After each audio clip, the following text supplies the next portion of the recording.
Hello ladies and gentlemen, welcome back. This is the final video tutorial for students who are in Geometry Goal 3. These are a few cleanup topics that will either get you to 85% or maybe you're just a little bit extra and you want to complete the goal the way I 100%ed all these courses when I did them a couple summers ago. So, first things first, we're going to talk about something called special right triangles. Before I get into the actual problems, got to talk about special right triangles themselves. What that means is you can have any old kind of right triangle you want, but specials happen because you have very specific determinating factors. So for example, if you have a right angle that's isosceles, that means these two angles are 45, so it's sometimes called a 45-45-90. And then you can also have something called a 30-60-90 triangle because this angle is 30 and this angle is 60. What happens, because they pop up a lot in like real life, is you have certain relationships with the sides. So for example, since this is an isosceles right triangle, 45-45-90, that means these two sides are the same. This side, when you do it out with the Pythagorean theorem, is x root 2. Okay, what if this is x? That means this is 2x, and this is x root 3. If any of you guys are interested, I can explain why this is in a separate video, but for now, these are the relationships you need to keep in mind. First things first, decimal answers. We're going to spare you the trauma of trying to simplify a radical, at least until we get to the next topic. So, since we know it's a matching game, more than anything else, what this is a matching game. So if that's my hypotenuse and that's my hypotenuse, that means 5 equals x root 2. All I'm doing is setting the side equal to the side that it matches. That's all that I'm doing. So what do? I divide by root 2, divide by root 2. Wish me luck as I try to do this on my calculator. So if we go over to my calculator, we have 5 divided by parentheses 2 root, end parentheses, equals. There it is. And what are we rounding to? To the nearest tenth. So that's going to be 3.5. So this is going to be 3.5. 4 matches is the hypotenuse. So what's my hypotenuse? 2x. So 4 equals 2x. That's how I'm pulling my equations out. Divide by 2, x equals 2, or h, I guess, equals 2. Same thing over here. D is going to be my hypotenuse, which is x root 2. So, brain turned on. Oh, sorry, I set that up wrong. My apologies. Since 3 is my x, and this is x root 2, this is going to be 3 root 2. So, back to the calculator, what is 3 times root 2? It is going to be 4.2. So this one is going to be 4.2.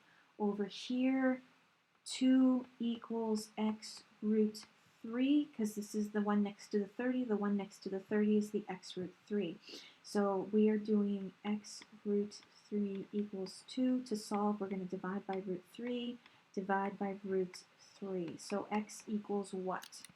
We're going to have 2 divided by 3 root equals 1.2. 1.2. That's what we're looking to do here. So this is easy mode, which I know all of you are balking as I say this, but this is easy mode. Now we're going to do it again, only this time we want exact answers, meaning there's going to be a square root somewhere in our answer. The horror. Okay, so this is 2. This is going to be, let me rewrite this. So we have, so 30, 60, that is x, 2x, and x root 3. And then we have x, and x root 2. It's a matching game. So this is 2x. So that is 2, and this is our x. So what is 2 times 2? B equals 4. This one, 5 equals x root 2. So if 5 equals x root 2, I got to divide by root 2 and divide by root 2. And this is where my Algebra 2 students have an advantage, because a little bell is going to go off in their brains, because this was a topic back in Goal 4, where you had to simplify and rationalize. That's what it's called, when you had to rationalize your denominator. Because this right here, having a square root in the denominator, the horror, the horror. You can hear the just gut-wrenching cries of pain from every mathematician across the planet. So what we're going to do instead, if we have 5 over root 2, we're going to multiply it by a fancy 1, okay? But what we're going to do is, instead of writing it as 1, we're going to write it as root 2 over root 2.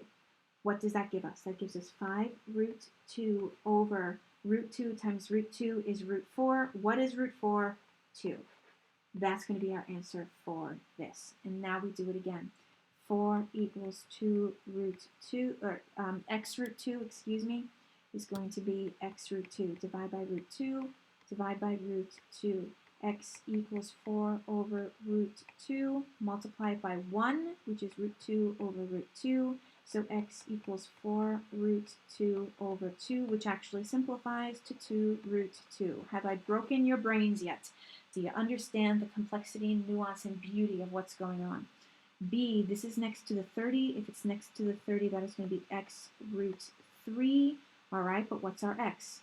2 is our x. So B equals 2 root 3. Oh, for once they're nice to us. That's not bad. And that's that. Next up, now we have to deal with transformations. This one is a little bit hard to do, again, if you're not writing things down, subtle hint. So what you're going to be doing is you're taking figure A for all of this. So this is the one where all of the manipulating is doing. First things first, is it congruent? Yes. Is it the same in every way? Good. So next one, let's translate figure A to the right 6 units. Is that what happened? No. Translate the figure up 6 units. So go up 6 units. Is that what happened? No. Okay, so far so bad. Haven't found it yet. Next, reflect over the x-axis. Is that it? Yes. Next up, are C and D congruent? Yes. Figure C to the left 8 units. That looks good. Let's see here. Down 8 units. No, no, excuse me. I get my labeling wrong. Over the x-axis, that's a no. Over the y-axis, it'd be in the right spot, but it'd be the wrong orientation. Counterclockwise, 180 degrees, no. Okay, yeah, it's definitely the first one. Just needed to double check. Now let's look over here. We're taking figure A. Are they congruent? Yes. And are these two congruent? Yes. So the question is, how did they move? All right. Let's see here. Translate A to the right 8 units? No. Translate up 8 units? No. Reflect over the x-axis? Nope, orientation's wrong. Let's see here. Reflect over the y-axis? Nope, not even the right quadrant. 180 degrees about the origin. 180 degrees is that way. Nope, wrong quadrant. Rotate a figure counterclockwise 90 degrees. Okay, so counterclockwise, if you read a clock, you read it this way. So counterclockwise means you're going this way. So 90 degrees, there it is. That's the one that we're doing. Next up, let's see here. Translate, no. Translate, no. Reflect, yes. Which one? That's a reflection over the x-axis. So this first one, that one's pretty straightforward. But what if, there's your keyword, a sequence of transformations? What if more than one thing is being done? And you can already kind of tell there's at least 2 things that are being done here. So are they congruent? Yes. Is it congruent? Yes. That's kind of the point. Now we got to think about this. We're translating figure A left 7 units and then rotate 180 degrees. Let's see here. Left 7 units. And then rotate 180 degrees. I think it's that one. Let's double check the others to see if we're right. Let's see here. Reflect over the y-axis, and then counterclockwise 90 degrees. Nope, that's not it. Then figure A is a counterclockwise rotation, so it would look like this. Okay, and then translate down. Nope, that's not it. Then we're going to have rotate 90 degrees counterclockwise, and then reflect over the, yeah, that's definitely not it. Okay, next up, let's see here. Translate figure A to the left 7 units, and then rotate counterclockwise about the origin. I like that one again. They're being nice to me. Reflect over the y-axis, and then rotate 180 degrees. Nope, that's not it. Reflect over the y-axis, and then translate down. Nope, that's not it. Let's see here. Rotate 180 degrees, and then reflect over the x. Yeah, that's the only possible option. This one is the only one that's like legitimately hard. I can do this because I have a chip in my brain as the artist that I am, where I can sort of do these rotations in my head. But again, you can see even when I'm trying to do this live in front of students, I'm tracking what I'm doing on the grid or on the computer. I'd be tracing it out with my finger to make sure I knew what I was doing. But that's it. We have now covered every single topic in Geometry Goal 3. The chapter is now done. You have everything you need. I wish you guys luck on the DSA. As always, stay happy, stay healthy, stay safe. Next video is Goal 4.